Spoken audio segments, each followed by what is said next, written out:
I'm Dr. Maggie Perry. This is Tell Me What You're Proud Of. I'm here with Dr. REID WILSON, and we are discussing the first case of this podcast. This is our client, Sophie. And so Sophie has so helpfully described her experience with OCD. In this episode, we'll be discussing the things that she's doing well to get better and where there's room for improvement. So first, we'll just go over some of the things that she was talking about that went really well in the first 2 episodes. And I'm wondering, Reid, do you want to start with what you saw her doing well? Sure. I wrote a few notes after watching it. First off, the whole principle of it's okay that this thought's here. It's okay that I'm having these feelings and urges. That's great that she's doing that. She also talks about surrendering, and I think you clarified that pretty well with her regarding surrendering means, I'm going to have these, they're just going to show up, they're going to come in. And I think that stuff, to have that point of view as opposed to, oh no, there they are again. I mean, she may also think that too, but I think that part of surrendering is good. And then I really like her hard and fast rules around her exposures. I work on that lots with people. I feel like that's what they need to be doing as they're planning this kind of stuff so that they, as I would say, lock it down. I think about the sessions that we have with people, that's when we create a strategy. That's when we look at what we need to accomplish here. And then when they're in the scene, they just need to be the worker bee and follow the rules that they have as opposed to challenging them or taking in new data and thinking this rule's not the right way to go. If we don't lock down those rules, we're going to analyze in the moment in such a way that we're going to want to back away and do some of our ritual. So all of that, I think, are great things that she's doing. She also talked about in that first session what she wants to do, which is this stuff around delaying. And I think, although I didn't hear much about what happened in the second session regarding delaying, I think it's a nice tactic because while I'm delaying, or it really depends on how we delay, so if I'm delaying and then I'm counting down the minutes before I can do my ritual, that's not going to be helpful. What we want to be able to do around delaying is I'm creating an opportunity for me between now and then to handle feeling uncertain and distressed. And I have an end point. And by having an endpoint, I allow myself to do this kind of practice. I think if you want to begin to learn to control a circumstance, if you can shrink down the time you have to be in control of it, it's going to be easier for you. So I think the delay tactic, although it won't finish the work, it certainly gives people an opportunity to get better oriented around the protocol, which is, I got this and I can handle this. Yes, I totally agree. I think all of those are really great topics and they're important concepts from my perspective too. So why don't we just slow down a little bit and go back to normalization and surrender? I know a lot of people wonder if surrender means giving up, and just I think starting with why is it true that when you're really, really anxious or you're having intrusive thoughts, that it is actually normal to be having those thoughts, feelings, and sensations? And how do people know whether or not their thoughts are normal? Oh, well, you're asking a lot of questions within that double question. So maybe we need to postpone a little bit about how they know whether or not the thoughts and feelings are normal, because that's when I start talking about signals versus noise, how to decide that. So other than that, you want to know what? Why is it worth it to surrender, or what does it mean to surrender to your thoughts and feelings? Yeah, and surrender is not a term I use, but I'm fine around you using it. How I think about it is, that first fearful thought and response to it, they're unconsciously mediated. And so for me to think about trying to control consciously something that rises up from the unconscious is way too high of an expectation. It's nobody can do that. No one. I can't do it. You can't do it. They can't do it. Where we need to pay attention to is, what do I do next? How do I respond to what is popping up? And again, what is popping up is going to be, depending on what the problem is the fearful thought or image or impulse, and then my initial reaction to it, which is often, I can't take that. Oh no, there it is again. Uh-oh, my hands go up and kind of a protective movement or action. And then what I want to be able to do at that point is step back and go, oh, it's happening, or I'm doing it, right? And as soon as we step back from that, we've put that little wedge of time in there that gives us a chance to reorient it to another strategy besides that. Even if we can't, learning to step back in that moment that you're talking about and going, of course this is showing up, as opposed to this shouldn't be showing up. What am I doing wrong? And with that, of course, some people seem to make the judgment of like, of course, this is here and it's meaningful. So how do you shift from, of course, this is here, it means something, to, of course, this is here and I can use a strategy to relate to it more effectively? Right. And of course, that is exactly the question that gets people into trouble, which is this or this attribute of this is meaningful. And so this is when I'm trying to work with people in the session around signal versus noise. I need to decide ahead of time what my theme is that I am facing, and whether or not, if XYZ thought comes up, I'm going to faint or humiliate myself or die or whatever it may be. I need to have decided ahead of time, am I going to treat that as important or not? If it's noise, then I know what to do, which is, in the moment, I'm going to operate as though it's nothing. And in other words, act as though, take actions as though it's nothing. Because in the moment, I can't figure it out. I can't really know whether it is something serious or not. If I'm ambivalent around it being serious or not serious, I'm going to err on the side of it's serious. And so, because, if it's nothing, I don't have to do anything. But if it's serious, I've got to stop it, take action, protect myself, whatever it may be. And so we can't let the part of us that is feeling victimized by these thoughts and feelings be in charge at that moment. They need to be following the guidelines. That's why we talked a little bit about the rules that we have. So that's really important. One is to figure out what is a signal, something I have to do something about. Noise, it's nothing. Figure that out ahead of time, and then operationalize that in the moment, because it's too much otherwise. Do you feel differently, or what? How do you talk about that? Yeah, no, I think that was a really great description. And I think when I'm looking for when people, because I use pretty similar language to frame it up in the first place, I think I'm always thinking about when people are stuck, why are they stuck?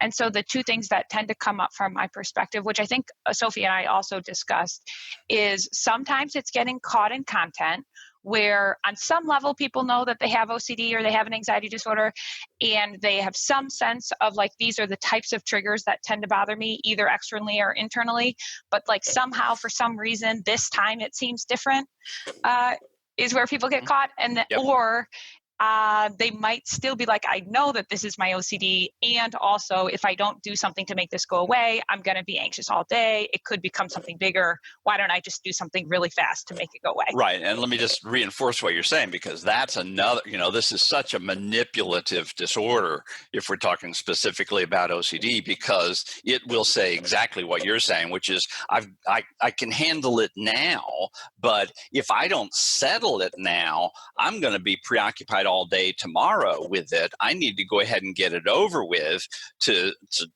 get it off my plate. And so that's one hook, trying to, as soon as you start lifting your eyes up into the future is typically controlled by the disorder. So we want to understand, if I get future oriented, I'm probably sunk at that point. I need to stay in the present moment. What do I need to do right at this moment?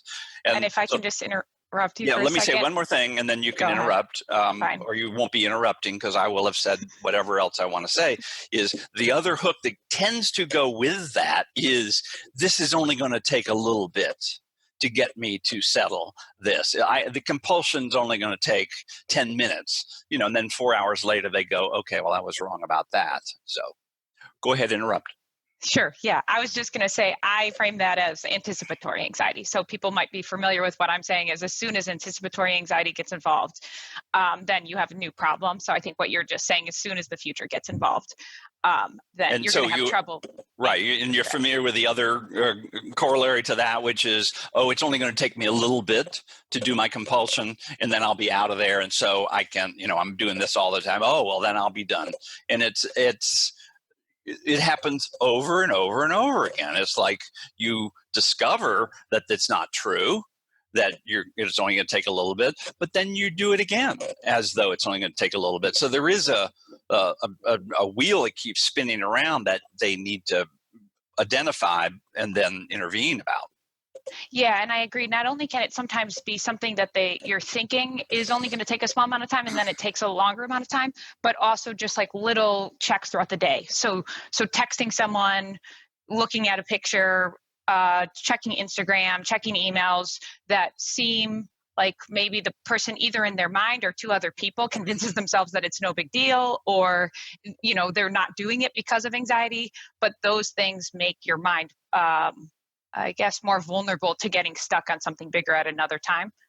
And are you talking about little reassurances all day? Is that what you mean when you say that?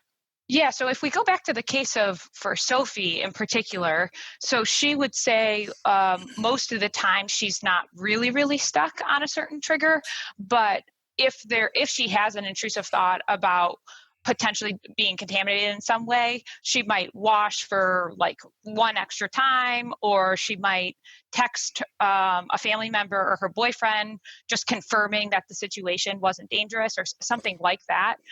She and other people will sometimes timestamp through texting. So I'm just going to tell someone what I'm doing so that they know what I'm doing. So we know later that I didn't harm anyone, something like that, that can actually to the other person seem like a normal, non-compulsive way to check in, but actually sneaks in as a compulsion. Right. And I think another reason they do it is, or for some of that, is to go, well, and this happens in sessions with people all the time, where I just have to hold my head still sometimes, because they will run out a story, well, I was merging into the traffic and I didn't really hear anything, but I felt something and I kept going, and they're looking for me to nod my head in agreement, or have a furrowed brow, like uh-oh. So they do these very subtle ways to get you to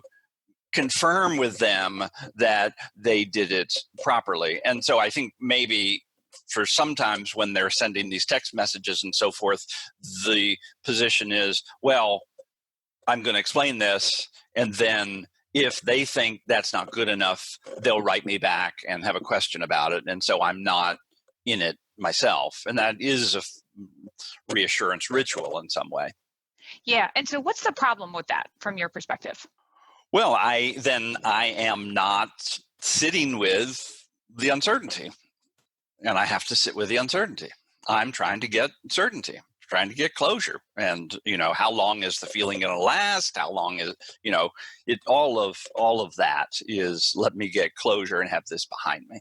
Yes. Okay. So I think people are really going to identify with what we just talked about. So let's transition into what they can do. If they do understand, at least some of the time, that the problem is uncertainty and tolerating uncertainty is the goal, then say more about guidelines or how you frame a strategy that helps someone tolerate uncertainty more effectively. Okay, well, let me point out a couple things around what Sophie's doing related to this. Is, the first thing I heard that I wrote down in that first interview is she's trying to make the feeling stop. And so, this framework of, if I can be a good enough client, then I'll get these feelings to go away. That's my objective. Now, of course, people seek help and treatment and group support and so forth in order to have this stuff not be so intrusive for them. But the outcome that we want and the procedure that we need to take tend to be opposite. So part of what I want people to understand is, as we explain the protocol to them, and I want them to be on board with the protocol. I want them to metabolize it. I want it to be their own. So that's part of it. And then once it's there, I would like them to take a stance of, kind of, again, lock it down, which is, I don't care how many intrusive thoughts I have. I don't care about the urges that come up. I'm going to respond in this way. I don't care if this lasts the rest of my life. This is how I'm going to manage it. We're not saying this is like type 1 diabetes. You're going to have this the rest of your life and you must constantly manage it like that. It is an attitude, a stance that I take. And so that's, to me, a great deal of what I do with people has to do with attitude, my orientation with my relationship with the disorder. So that's part of it. You're wanting to know specifically about OCD in terms of, so I'm going to take a right turn or left turn, depending on your politics, regarding exposure and response prevention. And I think what you typically do, rightly so, is ACT, acceptance and commitment therapy, and what Sophie's talking about, which is I accept these feelings. I'm willing to have these feelings. And I, as an alternative to that, not like better than that, but just different than that, I am helping people get an orientation of aggression, which is I'm not accepting this experience. I want this experience. And I do the best I can to help people understand, because if they don't understand, they won't do it, understand why I would be taking on that position of wanting it. I want it because I need to have it. I need to have the provoking event. I need to feel doubt. I need to have that kind of worry show up in order to modify my response. So if I need it, I'm going to take the next step, which is, I need it. I'm going to comply with the request my therapist have or whatever it is, over to a kind of ownership. No, wait a minute. If I need it, I want it. So let's go.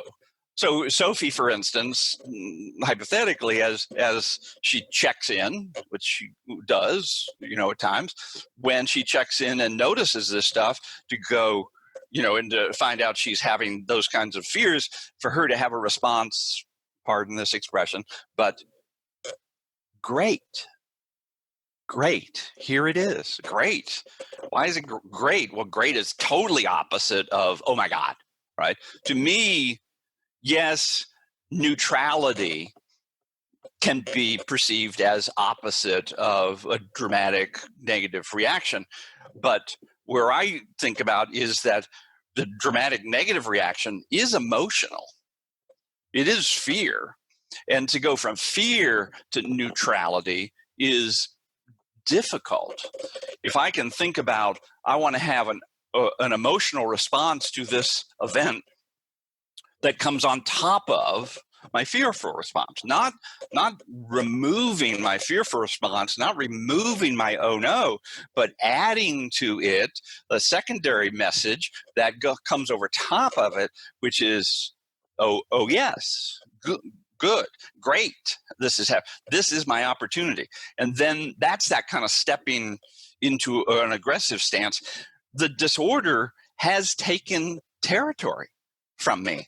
I do not have chunks of my life available to me anymore because the disorder has taken it over, whether it's asbestos or driving poorly or whatever it may be. I need to go get my life back. And that means I need to step into the territory of uncertainty. That uncertainty is how the game is played, not uncertainty about something specific.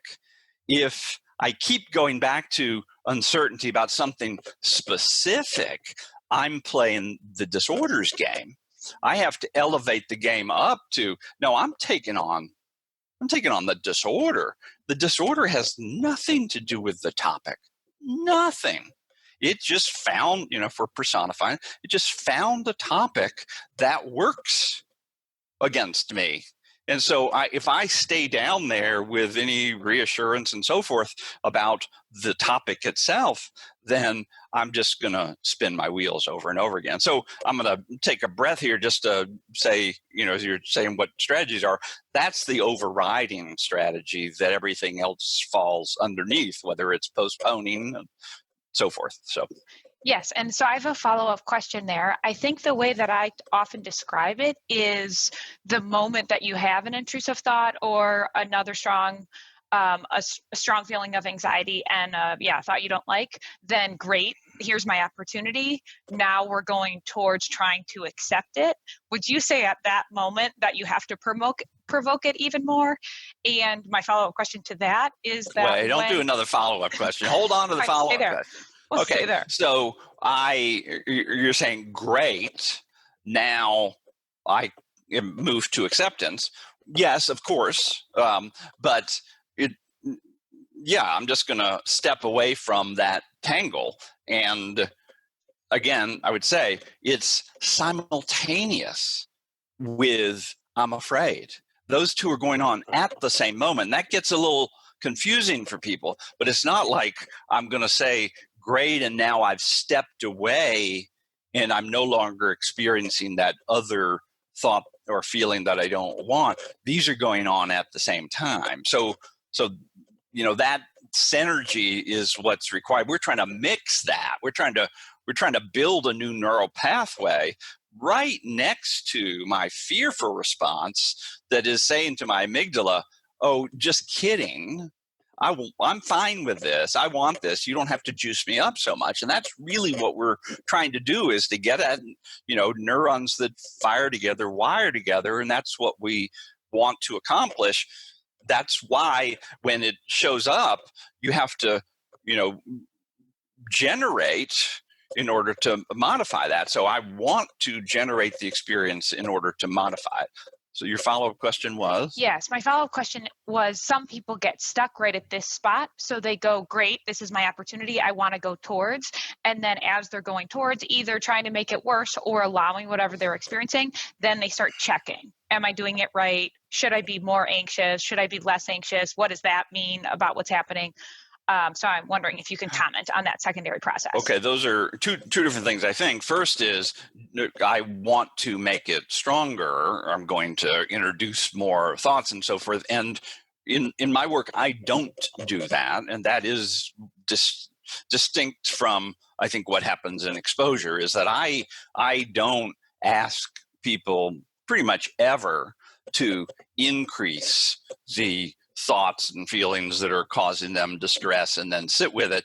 I would rather, if at all possible, to have this be a naturalistic exposure. So I want to go toward the things that I'm avoiding in order to provoke those things. So I want to bring myself into the circumstance that has in the past provoked these thoughts and feelings, but I'm not provoking the thought and feeling on purpose myself. I'm going to go in there and I'm going to see what happens. And I also don't care about how strong the feeling gets. I don't encourage people to make the anxiety stronger or the thoughts stronger. I turn that over to the disorder, basically. I'm going to go into this circumstance and in essence go, have at me, because here we are and I'm ready. Let's get going. So, that kind of leads into, I won't talk about it now necessarily, but leads into,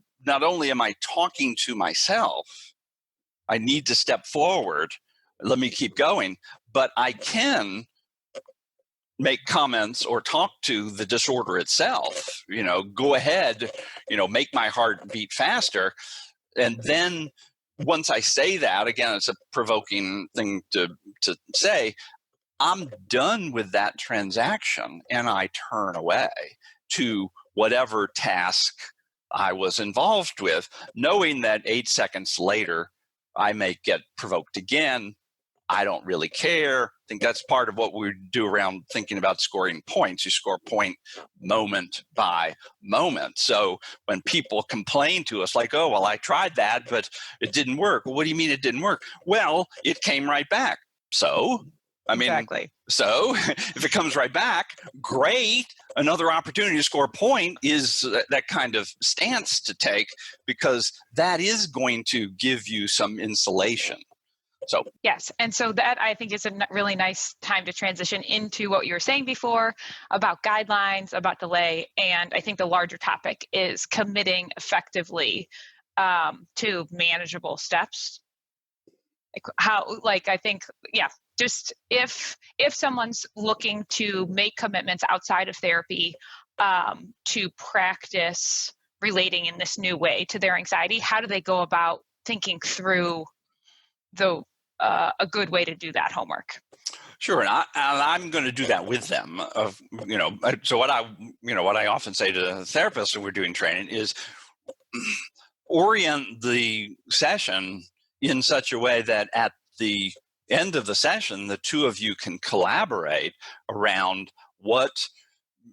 I'm a cognitive therapist, so it's going to be what behavioral experiments they can do, not exposures, but behavioral experiments they can do that will generate some degree of uncertainty and or distress regarding their themes. And so especially early on, I don't care at all about how much uncertainty they feel, how much distress they feel, just that they intentionally go get the uncertainty. And I think that higher level purpose is it's hard for them to understand that sometimes, which is, it's not, I'm going to go in here and do whatever, but I'm going to go in here in order to literally have a sense of doubt.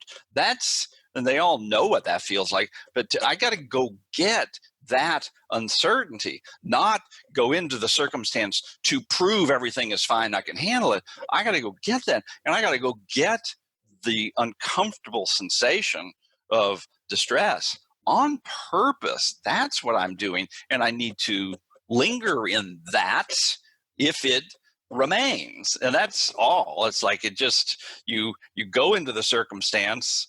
If you don't get any uncertainty, then you can just check that box and say, well, I've accomplished this one. I got to go up one level of practice. What can I do next time? Because I thought I was going to have trouble and I'm not having trouble. I'll be glad to, give myself some laurels, but I'm not going to rest on my laurels. What do I need to do next? Because I want to, not just I need to, I want to go to the next level in order to generate some more of these feelings that I hate.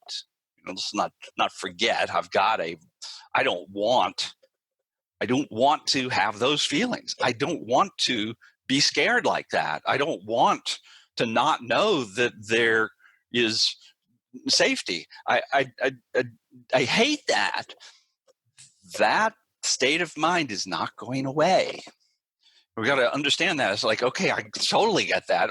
Everybody knows what that's like to not want to do something and then to want to do it at the same time. You just can't keep those positions parallel because you'll just argue with yourself. You have to elevate that position of, I get it, and I'm going forward.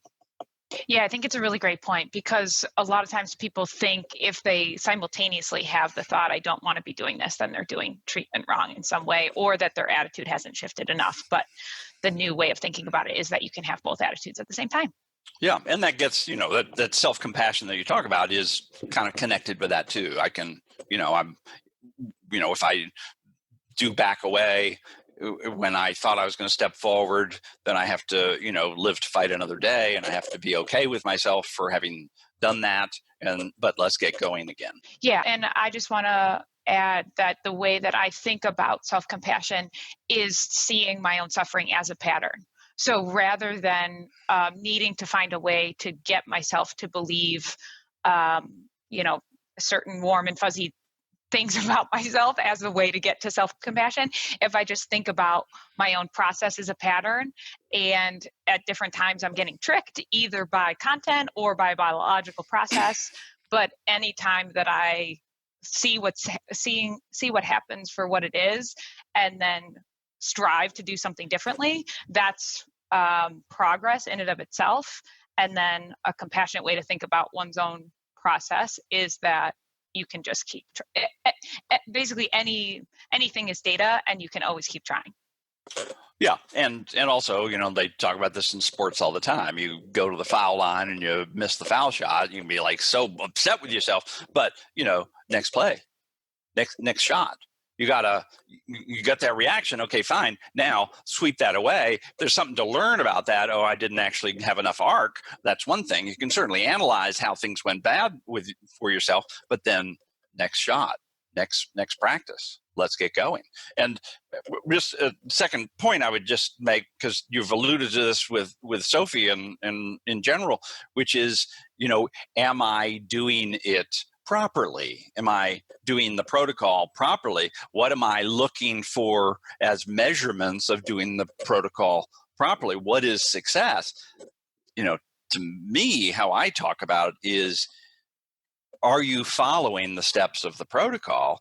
That's success. Don't measure it by the outcome in that moment. Just keep moving forward with this protocol. If you feel like you question the protocol, that's why we come back in and talk about it. And, I try to either persuade you that the protocol is the right one to use, or we modify the protocol to make it easier for you to keep going forward using the protocol. And I use the term protocol, which is can be different for each person, but you and I are talking about in general what that is: going toward what I don't want to go toward, handling the sensations, having a change in attitude, being more aggressive.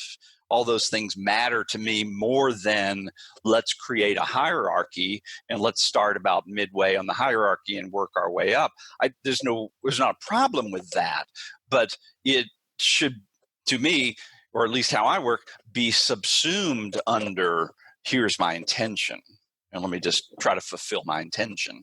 We really get up, if we can get up as high a level of abstraction as possible, then that level of abstraction can be used for all these discrete moments. So if we can get up there to go, I'm going toward what I don't want to go toward, I'm going to welcome what I don't want to welcome. That's a pretty high level of abstraction. And then, when I'm about to face something else, I go, oh God, what am I going to do here? Oh, welcome what I don't want to welcome. Oh, I totally get that. I know what I don't want to welcome here. Shall I practice this now? You don't have to practice all the time. If you don't want to practice, don't practice. That's the other message I give to people, is like, only do what you want to do. Only do what you want to do. If you don't want to practice, don't practice. If you don't want to be in treatment, don't be in treatment. If you don't want to fly, don't fly. The corollary is, if you want to get stronger, you have to want to do what you need to do. You have to want to do what's standing in your way. Totally agree with everything you're saying. The one thing I want to add to that you mentioned before, and I just want to reinforce right now, is and stay in the present moment. And staying in the present moment isn't just watching your breath, but rather the part as you're trying to do the protocol. If your mind says, "How do I know I'm going to be able to do this 3 days from now," or what have you, that's the opposite of the basketball player that's saying, "I missed the shot. I'm going to the next play." That person is not going to. How do I know that I'm not gonna miss every shot from here on out? And it's important that that's one big reason to stay in the present moment. Is the only way that you have a good shot at the next moment is if you stay with that moment. Yep, absolutely. And, the reason we do acceptance of the present moment is because the present moment is already here. And so if I'm going to resist the present moment, I'm chewing up my working memory. I can only hold on to 4 chunks of information at any one moment. If I start using up my chunks of information by going, "Oh no, here it is, I hate this, I don't want this," then I don't have much skill set left. If we just think about somebody with social anxiety, it's what happens if they start going internal and going, "Oh my gosh, am I going to remember what to say next?" Then it manifests as them being clumsy and awkward and not remembering what comes next. So the resistance to the present moment is critically important to address because it's already here. Okay, well, that sounds great. Anything else coming to mind before we close for today? Not until we close, and I'll think about 6 other things. Okay, that sounds great. Thank you so much for your time, Dr. Reed All right. Wilson.